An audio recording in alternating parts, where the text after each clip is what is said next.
When conversations about alternatives to the F-35 arise, one name frequently surfaces: Sweden's JAS-39 Gripen. On paper, it's a formidable fourth-generation plus fighter, compact, agile, and battle-proven in certain environments. But when you place it side by side with the F-35, the difference becomes hard to ignore. The Gripen is a Gen 4.5 aircraft designed for affordability and versatility, not stealth dominance. It can perform specific missions impressively, like quick reaction intercepts or operations from short runways. Yet, when it comes to sensor fusion, electronic warfare, or deep strike capability, it simply doesn't play in the same league as the F-35. In fact, when European nations, including, if memory serves, Switzerland, conducted detailed head-to-head trials in the mid to late 2010s, the Gripen's performance was found lacking against more advanced competitors. The evaluation was clear: it's a great plane, just not a fifth-generation solution. So, while the Gripen offers reliability and cost efficiency, the gap between it and the F-35 isn't just generational, it's strategic. If Canada truly wants to step away from the F-35, yet still stay within the realm of fifth-generation stealth, two aircraft deserve serious attention: South Korea's KF-21 Boramae and Turkey's TF Kaan.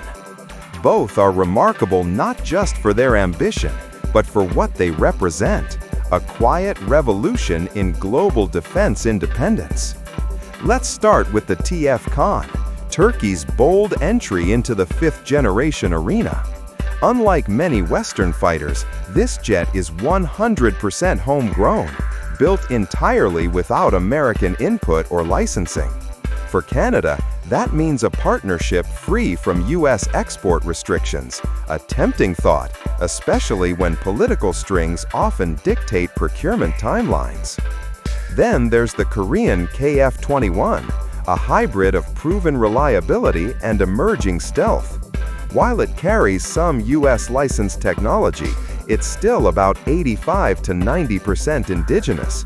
And Korea's engineering capability suggests they could push even further if given the resources or European cooperation. Canadian aviators have long emphasized the value of twin-engine fighters, especially for Arctic and long-range patrol missions. Both the KF-21 and TF Kaan check that box perfectly, offering not only redundancy, but power and range, something single-engine designs like the F-35 sometimes struggle to match in harsh northern conditions. Interestingly, Korea already plans to have 40 KF-21s in service by 2028, and with sufficient funding from a partner like Canada, production could accelerate. Korea's defense industry has proven highly adaptable. They want buyers, and they're willing to scale. There's even talk of an advanced KF-21EX variant, a full multi-role true stealth version of the fighter, though it's not yet in production. Still, the groundwork exists, and if Canada were to invest now, it might not just buy a jet, it could help shape the next generation of one. Now, let's talk about the reality check, timelines, and flexibility. Turkey's TF Kaan, for all its promise, is still some distance away from true mass production. The prototypes have flown, the performance data looks promising, but as with all ambitious defense projects, progress depends on two forces that shape every weapons program: money and political pressure. A shift in either can move mountains or stop them dead. The Korean KF-21, however, tells a different story. It's already on the edge of full production, and what makes it especially compelling is its weapons flexibility. This aircraft isn't locked into one ecosystem. It can fire a wide variety of Korean-made munitions, German weapons like the IRST and Taurus cruise missile, and even American systems, giving any operator an unusually broad set of options. In a world of increasingly siloed defense alliances, that kind of flexibility is gold. The Turkish Kaan, by contrast, is completely homegrown, which is both its strength and its limitation. It gives Turkey independence from Western suppliers, yes, but for now, it relies solely on domestic munitions, and that narrows its battlefield versatility. Still, both the Kaan and the KF-21 appear to outclass the Gripen in raw performance and long-term potential. The question, though, is how they measure up to the F-35. That answer remains uncertain. On paper, they're not there yet, not in sensor fusion, not in battlefield networking. But with Korean engineering precision and Canadian or allied software expertise, those gaps might close faster than anyone expects.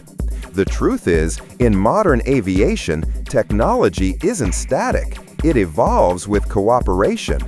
And if Canada decided to partner early, it could help turn these fighters into something far greater than the sum of their parts. One thing Korea has consistently shown in global defense partnerships is openness. Openness to economic offsets, technology sharing, and co-manufacturing. For nations looking to diversify their defense portfolios without surrendering sovereignty, that's a rare and valuable trait. In contrast, Turkey took a very different path. When offered multiple opportunities, 4 to be precise, to co-develop its 5th-generation fighter, Ankara declined every single one. The reason wasn't arrogance, it was strategic independence. Turkey wanted a fighter built entirely on its own terms, free from political interference, whether from Europe, the Middle East, or Asia. That decision, while slowing progress, carved a unique identity for the TF Kaan, a national symbol of autonomy. But from Canada's perspective, that same independence could make collaboration difficult, at least in the short term. Now, if I were sitting in the chair of Canada's defense minister, I'd see a narrow but vital window of opportunity. I wouldn't cancel the F-35 contract, not yet. Canada's deal covers just 88 aircraft, and in a world where politics often outweigh planning, the outcome of that contract could swing in unexpected directions, especially if Donald Trump returns to the White House. But while the world waits to see which way the wind blows in Washington, Canada could start moving quietly and smartly in another direction. That direction points straight towards Seoul. The KF-21 program offers everything Canada needs right now. Twin engines for Arctic reliability, broad compatibility with European and Korean munitions, and 0 American strings attached. Imagine this. Canada places an immediate order for 20 KF-21s, delivered as early as possible. These could serve as transition fighters, modern, flexible, and combat-ready.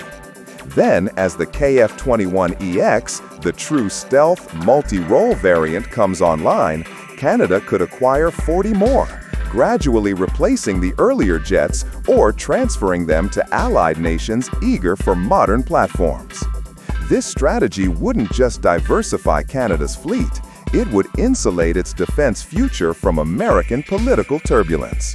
Because in the 21st century, sovereignty isn't just about geography anymore. It's about choice, the freedom to defend your skies without waiting for someone else's approval.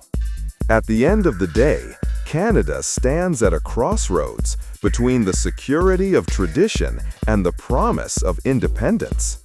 The F-35 represents technological dominance, but also political dependence. The Korean KF-21 and Turkish TF Kaan represent something different, a chance to redefine what sovereignty in the skies truly means. The question isn't whether Canada can find an alternative. It's whether it has the vision and courage to act before the window closes. Because in modern warfare, hesitation costs more than hardware. It costs options. What do you think? Should Canada stay locked into the F-35 deal or take the risk and shape its own fighter future? Share your thoughts below. Your opinion could spark the debate that changes the conversation. This is ViperJet Wings, where strategy meets the sky. If you found this analysis insightful, make sure to like, subscribe, and join us next time as we uncover the truth behind the world's next-generation air power.